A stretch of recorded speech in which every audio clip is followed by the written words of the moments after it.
말씀을 잠깐 보겠습니다. 말씀은 오늘은 좀 떨어져 있는 말씀이죠. 계시록 1장 1절에서 8절과 22장 마지막 장인 22장 6절부터 21절까지를 연결해서 좀 읽어봤으면 합니다. 두 개의 본문을 나눠서 읽는데 우리 읽는 건 연결해서 읽어보도록 하겠습니다. 일단 먼저 계시록 1장 1절에서 8절까지의 말씀입니다. 계시록 1장 1절에서 8절까지의 말씀을 저와 함께 먼저 교독하도록 하시겠습니다. 제가 먼저 봉독하겠습니다. 예수 그리스도의 계시라 이는 하나님이 그에게 주사 반드시 속히 일어날 일들을 그 종들에게 보이시려고 그의 천사를 그 종 요한에게 보내어 알게 하신 것이라.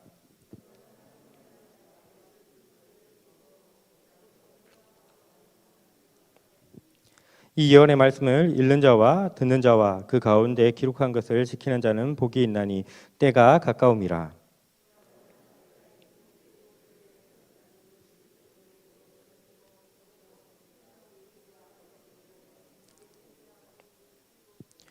또 충성된 증인으로 죽은 자들 가운데서 먼저 나시고 땅의 임금들의 머리가 되신 예수 그리스도로 말미암아 은혜와 평강이 너희에게 있기를 원하노라. 우리를 사랑하사 그의 피로 우리 죄에서 우리를 해방하시고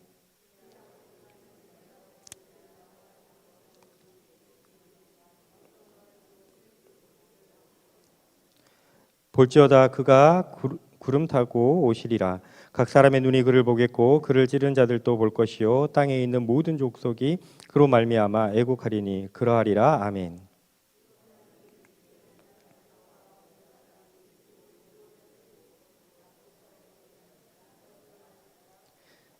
아멘. 다시 22장으로 넘어가도록 하시겠습니다. 22장 6절에서 끝절까지의 말씀입니다.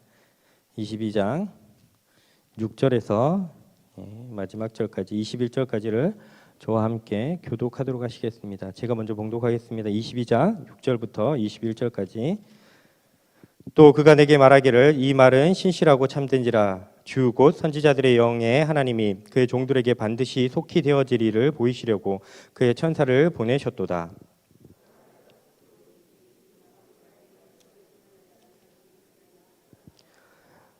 이것들을 보고 들은 자는 나 요한이니 내가 듣고 볼 때 이 일을 내게 보이던 천사의 발 앞에 경배하려고 엎드렸더니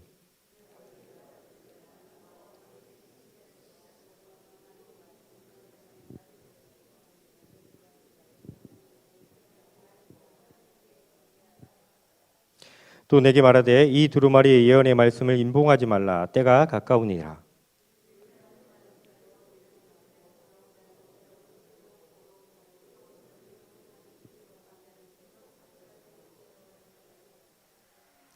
보라 내가 속히 오리니 내가 줄 상이 내게 있어 각 사람에게 그가 행한 대로 갚아 주리라.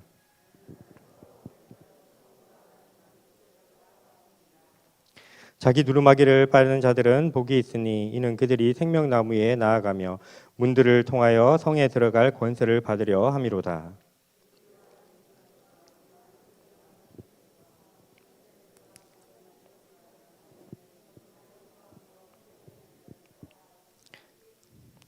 나 예수는 교회들을 위하여 내 사자를 보내어 이것을 너희에게 증언하게 하였노라. 나는 다윗의 뿌리요 자손이니 곧 강명한 새벽별이라 하시더라.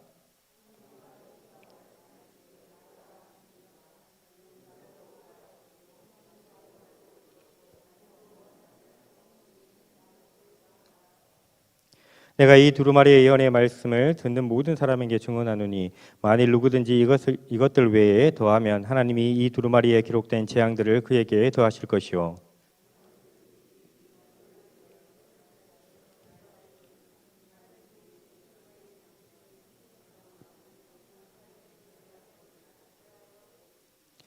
이것들을 증언하신 이가 이르시되 내가 진실로 속히 오리라 하시거늘 아멘. 주 예수여 오시옵소서. 아멘. 일부 예배를 계속 드려셨던 분들은 어떻게든 22장까지는 오긴 왔습니다. 오늘 보시면 어떻게든 매주 한 장을 계속 읽어오긴 했지만 그래도 계시록 22장까지는 다 들은 거는 어차피 기억 안 나실 거지만 읽었다라고 그 성경 기록표에 표시를 하시면 그건 은혜가 됩니다. 그래도 22장까지는 어떻게든 강제로는 읽어오시지 않으셨나 싶긴 한데, 오늘 22장의 말씀을 왜 1장하고 번갈아서 읽었냐면 그걸 좀 보기를 원했습니다. 1장 1절부터 8절까지의 말씀과 22장 6절부터 21절까지의 말씀이 거의 똑같아요. 읽으셨죠? 잘 보시면 시작하는 부분과 끝나는 부분을 이렇게 같이 해서 끝냅니다. 이게 옛날에 이제 그 글을 유대인들이 주로 글을 쓰는 방식에 있는 방식입니다. 그러니까 우리가 그 국어 시간에 배울 때는 아마 교차대칭이라고 배우시고, 다른 말로 이제 카이아즘이라고도 얘기를 합니다. 시작하고 끝내는 것을 같이 하고 이렇게 계속 번갈아가서 이렇게 접으면 반반이 똑같은 모습으로 되어질 수 있게 만들어진. 왜냐하면 옛날 구약에서도 그랬지만 1세기도 넘어와서도 동일한 것은 글을 읽을 수 있는 사람이 극히 드물어요. 그러니 교회에서도 한 명이 읽어주고 회중은 듣고 그것을 기억해야 되는 사람들입니다. 그러니까 기억한 걸로 이제 살아가야 되거든요. 지금처럼 우리가 성경을 들고 다니거나 이제 더 좋아져서 핸드폰에 넣어서 다니면서 필요할 때 볼 수 있는 세대가 아니에요. 듣고 기억하는 사람들에게 오래 기억할 수 있게 하나님께서 말씀을 글로 주셨잖아요. 그러니까 양식을 가질 수밖에 없어요. 그러니 이런 형태로 되어져 있고, 그래서 요한계시록은 1장 1절에서 8절까지의 말씀과 22장 6절에서 21절까지가 똑같은 형태로 거의 되어져 있습니다. 보기를 원하시는 것은 그때도 1장 하면서 제가 말씀드렸습니다. 요한계시록은 처음 시작할 때가 원래 되게 중요하잖아요. 처음 시작할 때 앞으로 이런 재앙이 임할 거야, 뭐가 있을 거야, 이 얘기로 시작하지 않아요. 삼위일체 하나님이 어떤 분이신지를 이야기하고 난 다음에 하나님이 그 교회에게 주시는 위로가, 그때도 말씀드렸지만 하나님을 표현할 때 이제도 계셨고 전에도 계시고 장차 오시리 라고 얘기하고, 그분이 내가 오겠다 백마 타고 앞에 1장에 그렇게 이야기하면서 고난당하는 교회에게 무엇을 위로하시냐면 내가 여기 있다 라는 걸 보여주고 싶었던 거예요. 내가 딴 데 가 있지 않고 내가 여기 있다. 그리고 내가 여기 있다는 것을 너희가 어떻게 볼 수 있냐라고 했을 때 하나님이 주권적으로 어떻게 통치하시는지 그 안에 이야기가 있어요. 두 가지 이야기라고 제가 이제까지 오면서 말씀드렸습니다. 하나는 하나님이 이 땅을 통치하는 방식이 심판으로 나타납니다. 하나님이 공의로우셔서요, 죄를 참지 않으세요. 그러니 심판의 모습으로 이 땅 가운데 나타납니다. 그것이 인의 모습이고 그것이 나팔의 모습이고 대접의 모습이에요. 근데 그것은 땅이 당하는 거죠. 즉 땅으로 대표되어지는 악이 당하는 심판. 즉 하나님이 왜 1세기 교회가 제일 고민했던 거 뭔지 아십니까? 구약에서도 뭐가 고민되는지 아십니까? 시편에서도 그리고 잠언에서도 계속 나오는 게 왜 악인들은 흥하고 의인들이 고난을 당합니까? 라는 게 질문이었어요. 근데 1세기 이 요한의 이 계시록의 말씀이 기록되어졌을 때 교회도 핍박을 당하잖아요. 의인인데. 고민이죠. 하나님, 왜 악인들은 잘 사는데 로마는 부흥하고 잘 나가는데 우리는 이렇게 어렵습니까? 라고 얘기할 때 하나님께서 심판의 모습을 보여주십니다. 왜냐하면 교회가 약간 이런 생각이 들잖아요. 아, 저렇게 살면 잘 살 것 같네. 양다리 걸치면 되지 않을까? 난 예수 믿는다고 하고 로마의 방식을 쫓아서 살면 괜찮을 것 같은데? 라고 교회가 이미 유혹에 빠지기 시작했거든요. 그리고 그 사람들이 교회를 나가지 않아요. 교회 안에 있어요. 누구와 함께? 거짓 선지자들과 함께, 음녀와 함께. 그게 아시아 7교회에 나타났던 모습이죠. 그들과 함께 교회에 있으면서 뭘 흔들죠? 진리를 흔들기 시작해요. 진짜 진리를 쫓아갔던 사람들이 옆에 같이 교회에서 예배를 드리는데 잘 살아요. 자기는 말씀을 지키고 예수 그리스도를 쫓는다고 했는데 고난당하고, 그러면 이 사람들도 흔들리기 시작할 거잖아요. 그래서 주님이 요한을 통해서 이 말씀을 주시면서 하는 것이 악은 반드시 심판당하니 거기에서 주저하지 말라라는 이야기를 길게 쓰세요. 인, 나팔, 대접 재앙으로. 근데 그 사이에 구원의 이야기를 넣어 놓으세요. 입맞는 14만 4천 이야기, 그 사람들이 나가서 또 증인의 역할을 하는 그런 이야기들 넣어 놓으세요. 그러니까 교회 안에 두 부류가 다 있어서 그런 거예요.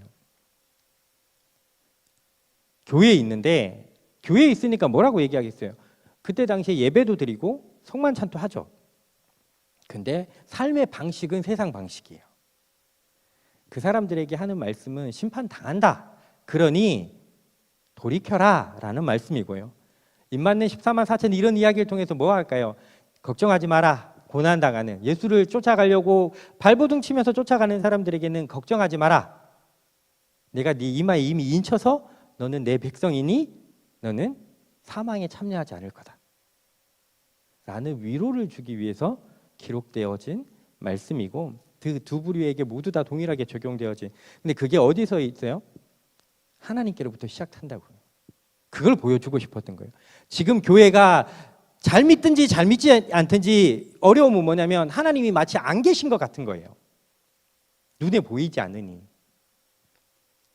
잘 믿어서 고난을 당해도 하나님이 안 계신 것 같고, 대충 살아도 하나님이 안 계신 것 같고. 그래서 요한계시록은 시작할 때 성부, 성자, 성령 하나님이 모두 언급되어집니다. 1장 우리가 읽었던 1절에서 8절 안에. 그리고 끝날 때 보시면 다시 똑같은 말씀으로 끝냅니다. 이제 이야기 막 흘러오면 잊어버리잖아요, 자꾸.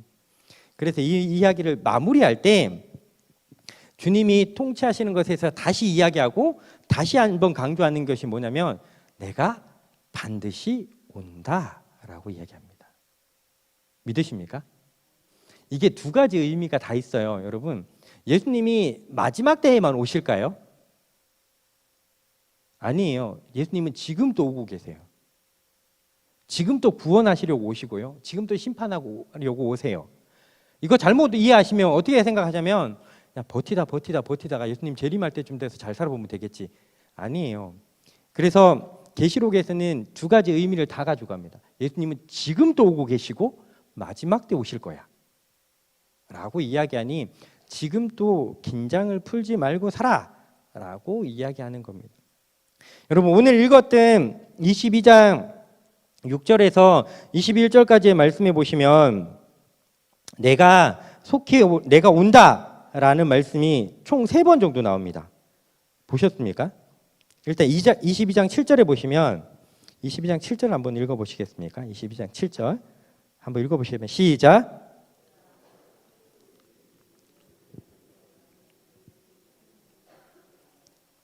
예, 그리고 난 다음에 22장 12절을 한 번만 보도록 하시겠습니다. 12절이요. 찾으셨습니까? 읽어보시도록 하시면 시작.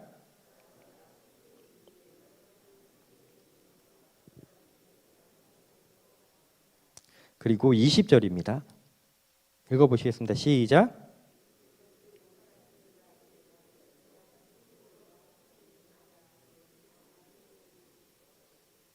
예, 3번이나 요 짧은 절 안에 예수님께서 내가 온다, 속히 온다를 3번 말씀하시잖아요. 여러분, 이것이 오늘 그때 교회에서도 동일하게 말씀하셨고 오늘 교회도 동일하게 말씀하십니다. 그들에게 말씀하시는 말씀이 뭐예요? 내가 속히 오니 어떻게 살라고 얘기하냐면 7절이 대표적으로 얘기하죠. 이 예언의 말씀을 지키는 자는 복이 있다 라고 이야기하십니다. 여러분, 이게 우리가 1장에서 읽었을 때는 3개의 부류로 나오죠. 읽는 자와 듣는 자들과, 원래 우리는 단수로 해석했는데 원래 복수예요. 읽는 자가 단수고 듣는 자들과 지키는 자들. 근데 여기에서 오해하시지 마셔야 될 게 이게 3부류가 아니라요. 읽는 자와 듣는 자가 지키는 자예요. 이게 같은 거예요. 그러니까 왜냐하면 읽을 수 있는 사람이 한 명밖에 없으니까 교회가 회중으로 모였을 때 한 명이 읽는다 그랬잖아요. 그러니까 단수고 듣는 자들이 여러 명이어서 복수예요. 근데 그 둘을 합쳐서 뭐라고 얘기하냐면 한마디로 지키는 자들이라고 이야기하는데 7절 22장으로 넘어오시면 그 앞에 게 빠지죠. 읽는 자와 듣는 자들이 빠지고 하나만 남아 있습니다. 지키는 자들. 이걸 이렇게 보시는 분들도 있어요. 22장이 끝이잖아요. 다 읽었죠. 그러니 우리에게 남아있는 건 뭐죠? 다 들었잖아요. 지키는 것만 남아있는. 여러분들 일부 예배를 계속 오신 분들은 그냥 문자 그대로 적용시키면 다 읽으셨으니 이제 지키셔야 됩니다. 지키는 자에게는 복이 있어요. 그거에 똑같은 말이 뭐죠? 내가 속히 가리니 내가 각자 행한 대로 갚아줄 거야. 그때 교회가 할 수 있는 답은 뭐죠? 20절에 아멘 주 예수여 오시옵소서. 여러분 이 세 가지가 똑같은 말 같지 않으십니까? 지켰잖아요. 그러니 행한 대로 갚아줄 거야 라고 했을 때 우리에게 뭐가 있을까요? 상이 있겠죠. 그러니 교회는 뭐라고 답할까요? 아멘 주 예수여 오시옵소서. 세 번 나누어서 말하지만 교회의 반응은 똑같아요. 우리가 20절의 말씀만 많이 기억해요. 마라나타라고 해서 아멘 주 예수여 오시옵소서라고 교회가 할 수 있었던 이유가 앞에 말씀에 연동되어지는 거예요. 오늘 또 이 예언의 말씀을 지켰으니, 그리고 예수님이 오셨을 때 반드시 심판하실 건데 그 심판의 근거가 내가 너희의 행한 대로 갚아줄 거야 라고 했을 때 교회는 떳떳하게 아멘 주 예수여 오시옵소서 라고 고백할 수 있는 곳이 교회가 되어지는 겁니다. 그냥 공식처럼 찬양에 있는 가사가 되어져서 예 주님 오시옵소서 이렇게 얘기하는 것이 아니라 앞으로 좀 돌려보십시오. 22장의 말씀, 우리가 읽었던 말씀이라도 돌려보시면 아멘 주여 주여 오시옵소서라고 대답할 수 있는 사람들이 누군가? 이 예언의 말씀을 지킨 자들이라고 이야기를 합니다. 그거를 다른 말로 하면 14절의 말씀입니다.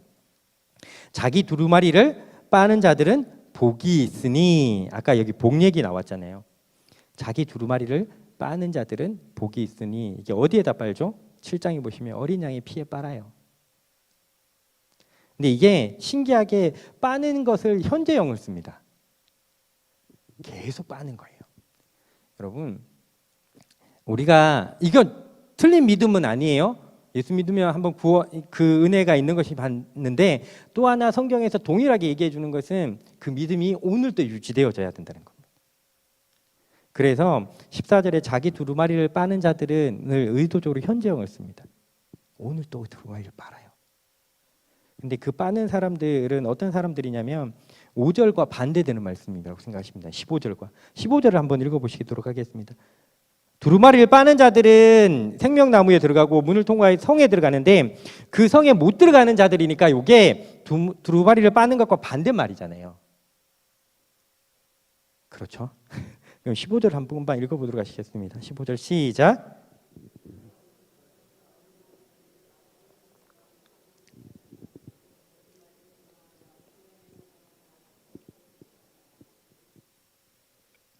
예, 개들, 점술가들, 음행하는 자들, 살인자들, 우상 숭배자들, 거짓말을 좋아하는 자들, 좋아하며 지어내는 자들은 다 성 밖에 있다. 모든 것을 언급하지는 않고 대표적으로만 몇 가지를 언급해요. 근데 이건 21장에 이미 언급했습니다. 21장 8절에 이 비슷한 말씀이 나와요. 여러분 이 말씀을 보면 뭐가 기억나십니까? 잠깐만 다시 한 번만 이 말씀을 띄워주시면 감사하겠습니다. 뭐가 보이세요?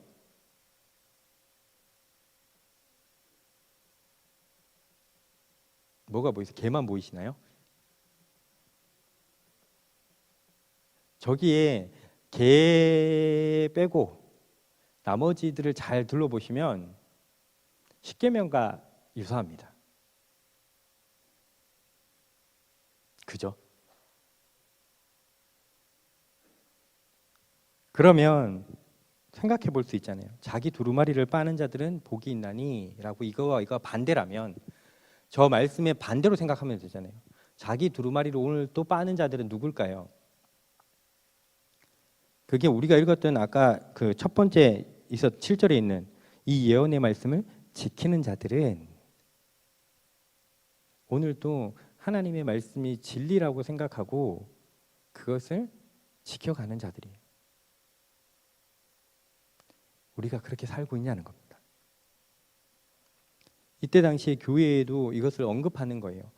이 목록이 들어있잖아요. 이 목록을 읽을 때 마음이 찔리는 사람들이 있을 거예요. 교회 안에. 근데 그들에게 은혜는 뭔지 아십니까? 오늘날 우리 교회에도 은혜는 뭔지 아십니까? 아직도 예수님이 오시지 않았다는 거예요. 그러니까 완전히 최종적인 심판하러. 그 말은 뭐예요? 돌이킬 수 있는 기회가 있다라고 이야기합니다. 계시록이 이 말씀을 기록해서 교회에 준 이유는 있잖아요. 여기에 속하는 자들은 반드시 성밖에 있게 될 건데 예수님이 심판하실 때, 그러면 그 전에 너희는 돌이켜서 14절로 돌아가라는 거예요. 자기 두루마리를 빨아라 라고 이야기하십니다. 여러분, 교회는 오늘도 하나님의 말씀이 변하지 않잖아요.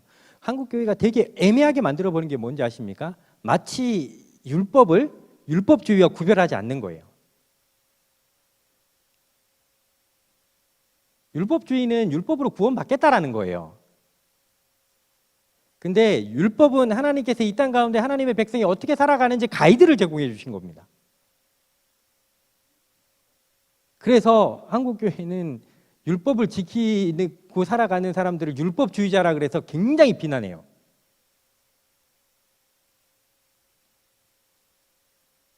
그리고 자유롭게 사는 게, 막 사는 게 마치 은혜를 누리는 것처럼 살아가는 사람.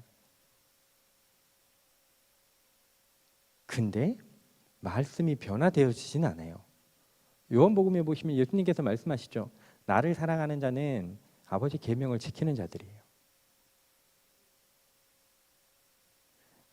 그러니 이 말씀대로 살아가려고 오늘 또 발부둥을 치는 사람들이잖아요.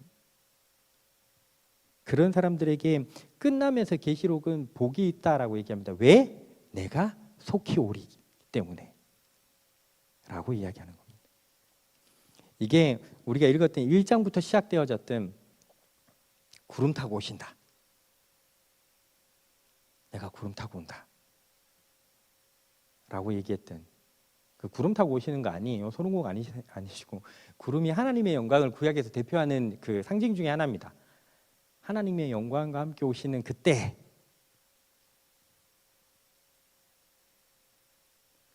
반드시 오실 겁니다. 계시록은 앞과 뒤를 예수님이 반드시 오신다는 이야기로 묶어놓고 있는 겁니다. 그러면 이걸 믿는 사람들은 어떻게 살아야겠니? 라고 했을 때 오늘 읽은 말씀만 보시면 요 15절에 들지 않고 14절에 있는 자기 두루마리를 오늘 또 빠는 사람들이에요. 부지런히.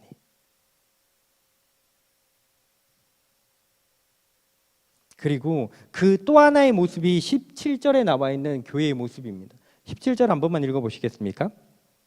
17절이요. 17절 한번 읽어보도록 하시겠습니다. 시작.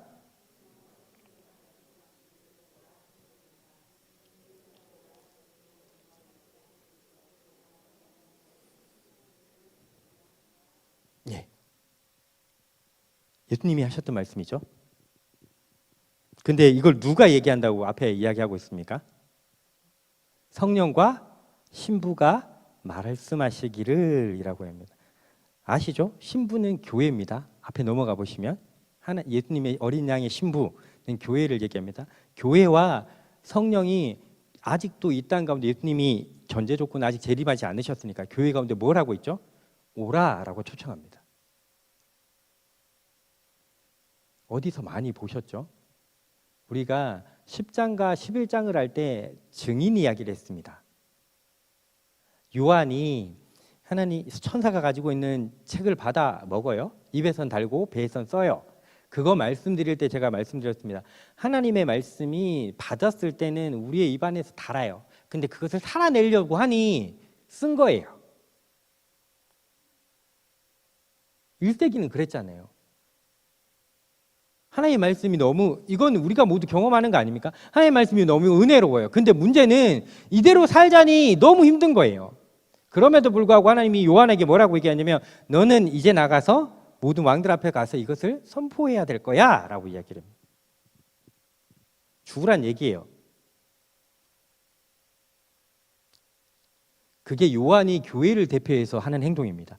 그리고 난 다음에 11장에 넘어가시면 두 증인이 이 땅 가운데 사역하는 이야기가 해요. 그건 스가랴서에서 나오는 말씀이라고 말씀입니다. 왕과 제사장이라는 두 증인, 스룹바벨과 여호수아라는 두 증인이 이 땅 가운데 사실은 스가랴서는 눈으로 보이는 성전을 세웠거든요. 근데 교회는 눈에 보이지 않는 사람들로 모아져 있는 교회를 세워요. 그래서 우리가 1장에 읽었죠. 1장 아까 읽었을 때 예수님이 우리를 뭘로 삼으셨다고 얘기해요? 왕과 제사장 삼았다라고 이야기하십니다. 그들이 하는 일이 뭐예요? 변화되어지지 않고 그 10장과 11장의 중간에 들어있었던 이 말씀이 17장에 다시 17절에 다시 반복돼요. 성령과 신부가 말하기를 오라 하시는도다. 듣는 자도 오라 할 것이요 목마른 자도 올 것이요 또 원하는 자는 값없이 생명수를 받으라. 여러분, 예수님이 마지막 심판하시면 이게 더 이상 안 먹혀요. 이제 왜? 오라고 할 사람이 없잖아요. 심판이 끝나버렸으니까. 그러니 이 말씀은 뭐죠? 끝이 되기 전이니 성령과 함께 신부는, 교회는 혼자 가는 게 아니에요. 성령이 오늘도 우리 함께 가셔서 성령과 신부는 말씀하시기를 오라 합니다. 교회는, 요한계시록 안에서 교회는, 오늘 읽었던 요 짧은 말씀 안에서 교회는 어떻게 살아야 되는지 명확하게 이야기를 합니다. 무엇을 전제로요? 예수님께서 반드시 다시 오신다는 것을 믿는 전제로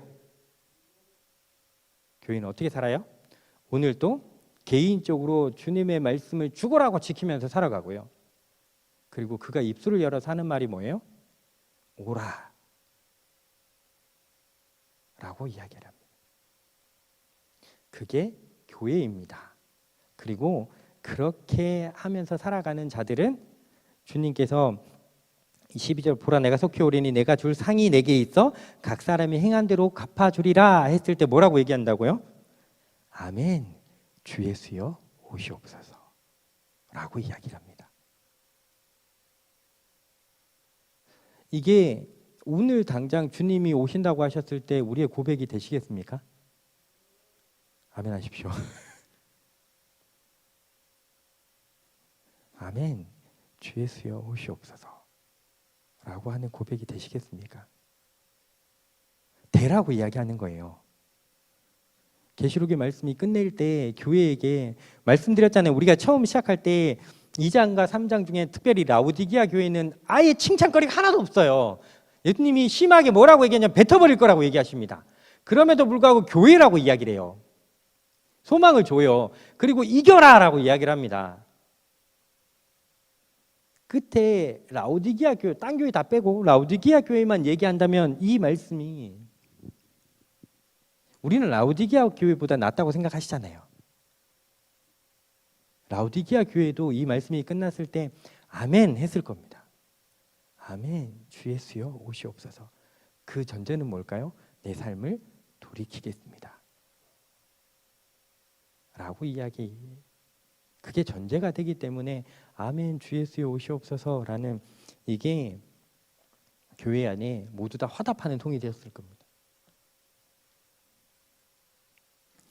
오늘 우리 교회가 그랬으면 좋겠습니다. 오늘 우리의 모습이, 저의 모습과 오늘 또 주님 앞에 나아가서 예배하는 우리 모두의 모습이 이랬으면 좋겠습니다. 이 예언의 말씀을 지키는 자는 복이 있다. 내가 줄 상이 있어서 내가 속히 갈 텐데 너희가 행한 대로 갚아주리라 라고 했을 때 아멘 주님 그렇습니다 오시옵소서.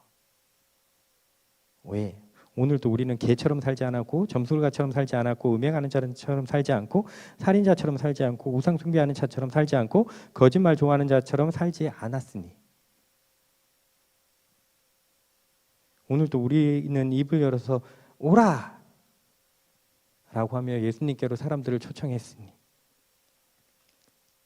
그러니 아멘 주 예수여 오시옵소서라는 말씀이 부끄럽지 않은 삶을 살았으니, 이 요한계시록의 말씀에 닫혔을 때, 이게 닫히진 않아요. 항상 열어두라고 하셨으니까 닫히진 않는데 우리는 닫아두지 않는가. 닫아둔다는 말을 그냥 다른 말로 하시면 여러분 삶에서 접어버리진 않는가.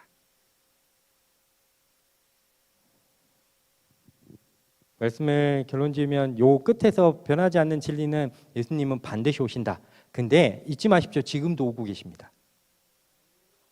그러니 매일의 삶이 말씀에 따라 살아가는지 내 삶이 증인의 삶이는지 점검하셔야 됩니다. 그래서 교회는 항상 마지막 때인 것처럼 살아가는 곳이라고 예전에 말씀드렸습니다.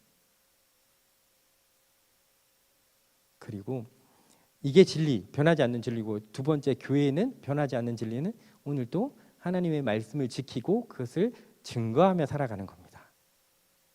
요한이 말했던 하나님의 말씀과 예수 그리스도의 증거로 인해서 반모섬에 갇힌 나 요한은 이라고 1장에 시작할 때 이야기했던 것처럼 교회는 이 두 가지의 모습을 항상 가지고 갈 것입니다. 오늘도 우리의 삶이 그런 모습이 되어지시기를 주님의 이름으로 축복합니다. 제가 기도하고 말씀 마치겠습니다. 기도하시겠습니다.